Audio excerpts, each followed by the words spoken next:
C'est Napoléon Ier qui va créer cette première fonction sénatoriale en 1799. Alors pour créer cette fonction sénatoriale, pour débattre et voter la loi, on a besoin d'un hémicycle. Eh bien Napoléon Ier va faire appel à Jean-François Chalgrin, architecte, pour créer ce premier hémicycle. Alors à l'époque de Marie de Médicis, juste derrière ces portes, vous avez un escalier monumental. Eh bien Jean-François Chalgrin va détruire cet escalier monumental, créer une dalle en plancher bas du premier, va créer cet hémicycle, ce premier hémicycle, pour accueillir jusqu'à 80 sénateurs. Nous sommes en 1799, on va changer de régime. En 1814, Napoléon déchu, on va aborder la Restauration, cette période de l'histoire du 19e siècle qui s'appelle la Restauration, là où on ne parle plus de sénateurs, mais de pairs de France. On va retrouver une monarchie constitutionnelle, là où 3 rois vont se succéder, Louis XVIII, Charles X et Louis-Philippe. Et on aura jusqu'à 270 pairs de France pour créer et débattre de la loi.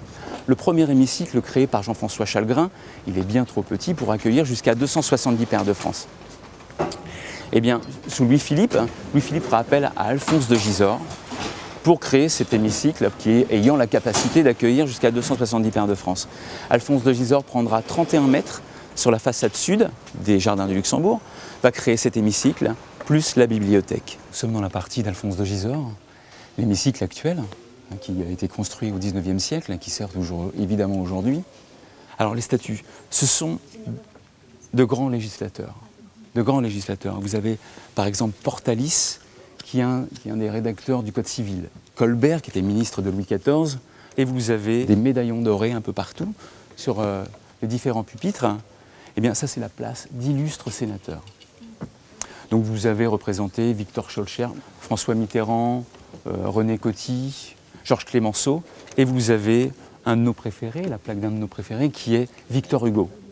Victor Hugo, on connaît bien son œuvre, l'homme de littérature, l'écrivain qu'il a été, mais on connaît moins le personnage politique.